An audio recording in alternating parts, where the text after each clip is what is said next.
ilegal. Sedangkan pada saat mereka menggugat, para pihak yang cacat formil, yang penggugat 2 dan penggugat 3 tidak pernah hadir. Bahkan tidak ada surat ini ya. Nggak pernah saya lihat. Bahkan sampai saat ini saya nggak pernah lihat itu. Seharusnya itu kan disahkan dalam KBRI dan semua. Tapi kenapa ini bisa berjalan? Ini nggak ada norma-norma, tidak sesuai dengan norma-norma hukum keadilan. Mau dibawa kemana ini hukum di Indonesia kalau seperti ini? Saya merasa kecewa sekali. Bahkan saya nggak ngerti kenapa saya harus membayar, sedangkan saya tidak punya utang sama siapapun dari dan pihak siapapun. Mereka tidak pernah memberikan uang untuk pembangunan. Intinya apa yang mereka minta, saya sangat keberatan. Tidak saya kasih. Dan saya tidak akan kasih. Anda akan berjuang. Saya akan berjuang dan sampai di titik darah penghabisan. Jadi seperti itu. Agar ditunda ini. Baik, terkait dengan langkah hukum yang akan diambil terkait dengan pemblokiran oleh bank, seperti apa langkahnya? Saya serahkan ke kuasa hukum saya untuk menjawab. Ya, baik. Saya perkenalkan Dr. Togas Tumorang, kuasa hukum daripada. Perkenalkan saya Dr. Togas Tumorang, kuasa hukum daripada klien kami, Fanny Loren. Pada hari ini kita coba membuka semua. Ini kejadian adalah pemblokiran dari Bank Mandiri. Dan kami juga sudah konfirmasi ke Bank Mandiri dan menyatakan keberatan atas pemblokiran tersebut tanpa juga pemberitahuan kepada klien kami. Bahkan kemarin juga sudah, selain kami komunikasi dengan pihak kepala cabang, kami juga sudah mengirim surat keberatan atas pemblokiran tersebut dan kita minta agar pemblokiran tersebut segera dicabut. Kalau tidak, maka kami akan melakukan upaya hukum karena yang namanya pemblokiran sepihak itu tidak dibenarkan. Namanya bank itu adalah menjaga keprivasian daripada kliennya. Bagaimana bank membangun suatu kepercayaan publik kalau tanpa ada pemberitahuan kepada nasabah itu sendiri secara seketika diblokir. Walaupun atas permintaan pihak ketiga, dalam hal ini pihak pengadilan negeri Denpasar. Artinya harusnya dikonfirmasi dulu apakah ada satu kebenaran, apakah sudah melalui putusan yang sah, adakah pernyataan di dalam gugatan tersebut ada untuk pemblokiran. Nah, harusnya seperti itu, bukan lantas diblokir. Bahkan ibu ini atau klien kami ini datang ke pihak Bank Mandiri sendiri, bahkan Bank Mandiri sendiri itu yang PJS ya? Iya, PJS, bukan pejabat yang memang punya kewenangan. Nah, ini kan juga kami mempertanyakan, sehingga kami sudah bersurat terkait permasalahan pemblokiran sepihak ini, baik itu ke Bank Indonesia, Otoritas Jasa Keuangan, Ombudsman, bahkan ke tempat-tempat yang lain. Karena apa? Dengan kejadian gini sangat-sangat merugikan klien kami sebagai seorang pengusaha. Berapa nilai yang diblokir? Kita nggak mau nyebut nilai, tapi dengan itu menimbulkan kerugian, di mana kita tahu kita di Bali ini kan sebentar lagi akan menghadapi nyepi. Kewajiban pengusaha yang memang mayoritas menyerap ya tenaga kerja asli orang Bali, dengan ada kejadian ini kan kita sangat sayangkan. Bisa dibayangin minggu depan kita akan menghadapi nyepi, kemampuan pengusaha untuk membayar THR, gaji, operasional kantor dan seterusnya itu kan akan jadi kendala dan punya masalah sendiri.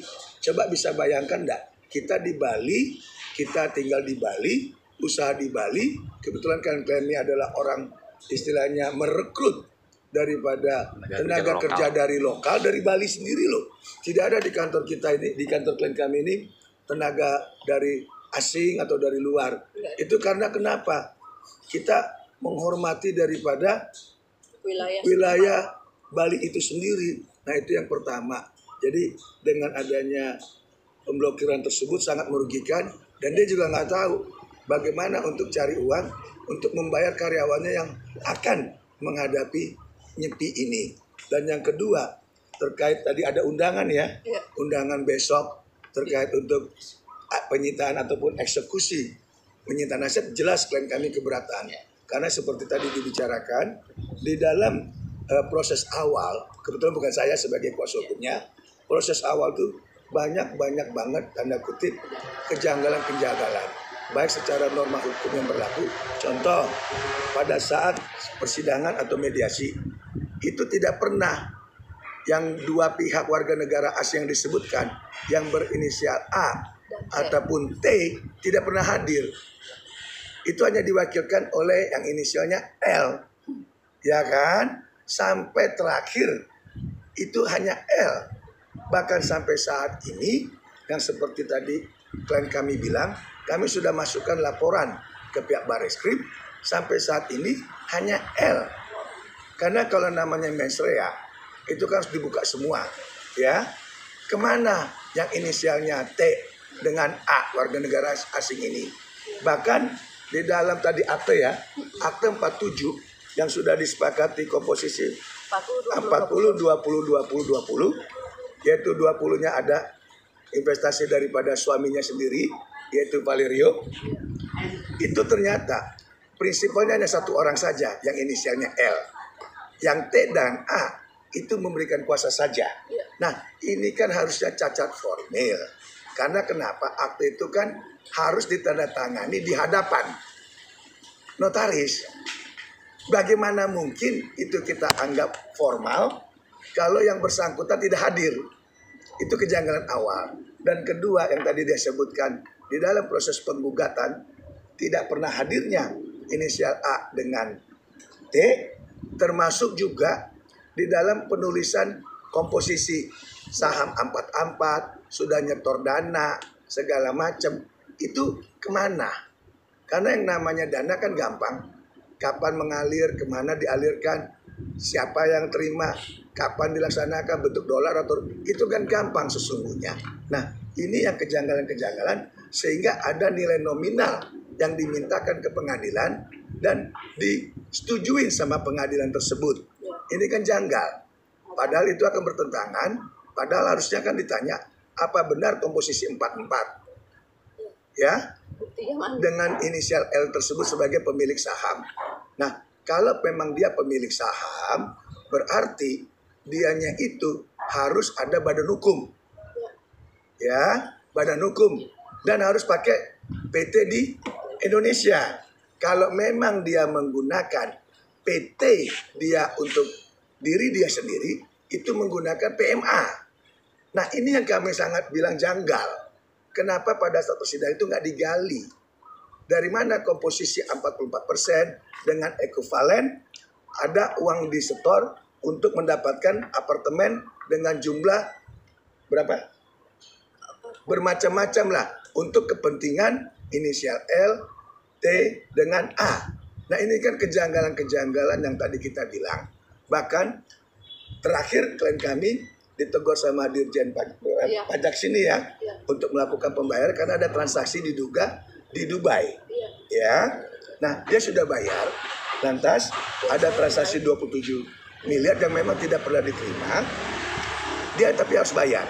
Nah, pertanyaan berikutnya, kalau memang itu dia terima, apakah ada izin dari klien kami yang notabene pemilik bangunan, pemilik apartemen untuk melakukan penjualan dan penerimaan dana di Dubai sana. Dan kalaupun katanya loh, itu ada izin dia buka, ya itu kan kita pertanyakan. Dan kita juga secara hukum kita sudah alunir itu. Jadi pada saat itu kejadian kami tolak. Nah sehingga harusnya dana tersebut mengalirnya ke klien kami, ke PT IBM. Bukan malah dibagi-bagi ke inisial yang lain, baik itu A ataupun T. Nah kalau memang itu benar, kooperatiflah datang ke Barreskrim. Hadir dong pada saat nanti mau eksekusi. Mana figur L dengan figur A dengan T? Kenapa harus L terus? Ini yang kami sangat sayangkan. Kok hanya katanya dari PN bisa menang, PT bisa menang, kasasi mereka bisa menang. Ini juga kejanggalan-kejanggalan yang kami sangat yakini cacat formil. Termasuk tadi yang diterangkan bahwa akan dilaksanakannya eksekusi. Sementara di banknya sudah diblokir. Nah, ini juga kita mohon. Kemana yang namanya A dengan T? Dan kalau memang si L ini pengusaha, harusnya pihak imigrasi cek dong. Kan dia mengaku sebagai investor. Mengaku sebagai penyandang dana aktif. Uang dari mana dia? PPATK juga mohon ini pada kesempatan ini harus kira-kira lintas dana ini harus dilihat gitu loh. Apa benar dana-dana ini dipergunakan secara legal atau tidak? Nah, ini yang kita sangat sayangkan. Maunya pemegang ataupun stockholder negara ini yang megang regulasi untuk kasus-kasus seperti klien kami ini butuh attention, butuh perhatian khusus. Negara harus hadir, bukan negara bagian daripada penggembirian daripada klien kami ini. Semata-mata klien kami ini adalah ingin berusaha, ingin meningkatkan harkat martabatnya sesuai daripada Pancasila dan Undang-Undang Dasar 45. Warga negara wajib dilindungi dalam hal mencari nafkahnya di negara kita ini. Nah, ini mohon kiranya kalau perlu kita minta mohon ya kepada Bapak Joko Widodo, Bapak Menko Polhukam, Ketua Mahkamah Agung, dengan kondisi yang dihadapi nama klien kami, kalau bisa adanya suatu keberanian dari pihak PN dan pasar untuk tidak mau melanjutkan dulu eksekusi tersebut. Karena kami dari kuasa hukum sudah akan masukkan gugatan perlawanan dan juga dari perlawanan pihak ketiga. Bahkan sudah ada kriminalnya kita laporin ke Barreskrim. Bahkan juga untuk oknum orang tersebut sudah dilaporkan ke Polda Bali. Bahkan sampai sekarang belum ya? Prosesnya tidak, malah membias. Selalu yang dibawa alat buktinya putusan. Seolah-olah uang yang yang dikemplang ini dianggap sudah dibayar. Ini kan beda. Artinya yang dilaporkan itu dengan apa yang bukti yang disampaikan harusnya gampang kok diketemukan. Tanggal berapa kejadian peristiwa yang dilaporkan terkait grup ya. Grup yang udah tinggal di tempatnya dia. Lantas apa-haknya dia menerima uang tersebut. Uang itu sudah pernah nggak buktinya ditransfer pada hari, tahun, tanggal peristiwa itu terjadi. Jangan terjadinya 2018, 2019 misalnya kejadian 2019, ada pengakuan tahun 2022 bahwa saya sudah bayar. Nah ini kan udah nggak sinkron. Hukum itu tidak berlaku surut. Peristiwa yang terjadi itu yang mestinya di pointer. Bukan kita ngajarin ya daripada aparatur di sana, tapi mohon tidak kita diskusi agar semua bisa clear. Nah itu dari kita. Jadi dan jangan tanya ya katanya itu akan ada eksekusi. Jadi dikumpulkan di pihak kantor lurah Pererena. Nah ini otomatis kami dari kuasa hukum menolak itu semua. Apalagi prinsipal jelas menolak karena tidak ada utang piutang, tidak ada kewajiban, tidak ada yang memang harus diserahkan apartemen tersebut menurut aturan hukum ataupun menurut aturan undang-undang sesuai putusan. Kan gitu juga dia tidak ada istilahnya harus menyerahkan aset karena dianggap tidak mampu bayar. Harusnya mereka pakai gugatan lain dong, masukkan gugatan baru dong, bukan dengan cara minta eksekusi potong kompas begini. Ini juga kami pertanyakan. Itu. Satu lagi saya tambahin di dalam akte pun tidak ada saya Terima. dalam artian saya di dalam akte itu pun tidak ada kewajiban saya memberi mereka pihak-pihak penggugat komposisi apartemen.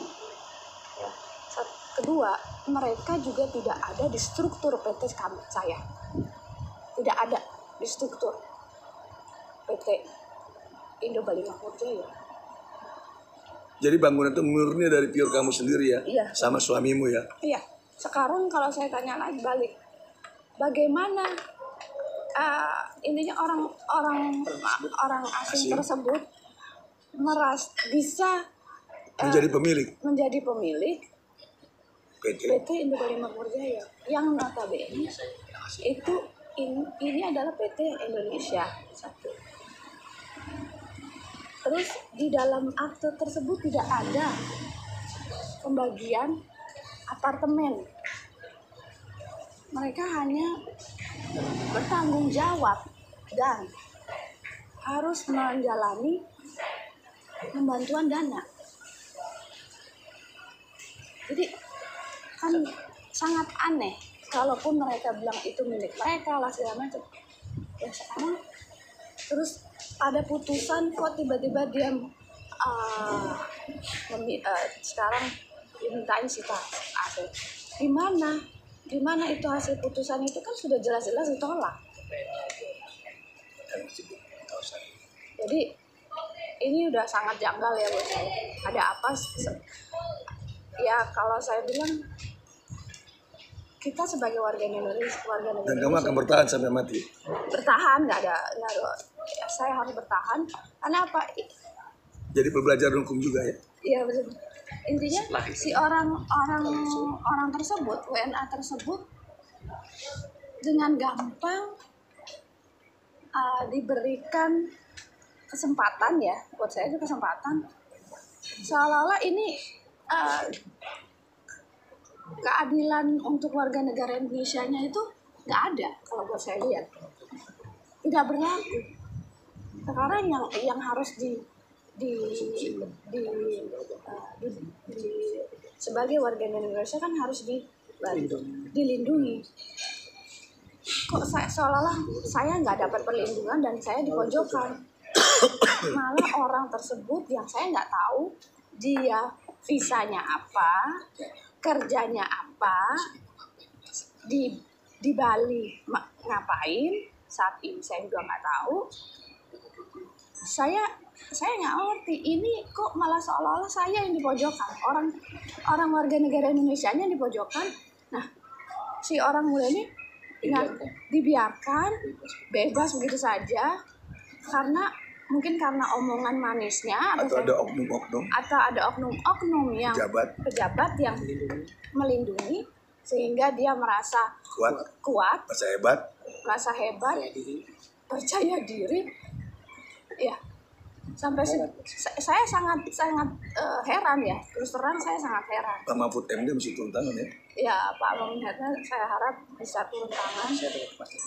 Saya ingin kepastian hukumnya.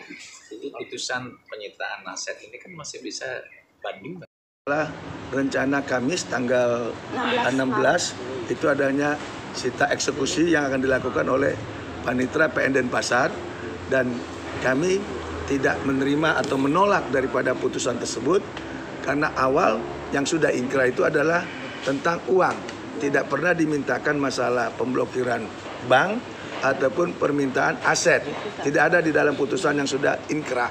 Jadi kami mohon pihak-pihak tertentu tolong tahan diri karena juga kita lagi memasukkan suatu proses gugatan perlawanan. Bahkan juga kita bikin ada laporan di Barreskrim, bahkan juga kita buat gugatan PMA. Nah ini yang kita sangat sayangkan. Kalau bisa PN Denpasar punya hati nurani, baca putusan dengan baik untuk tunda ini.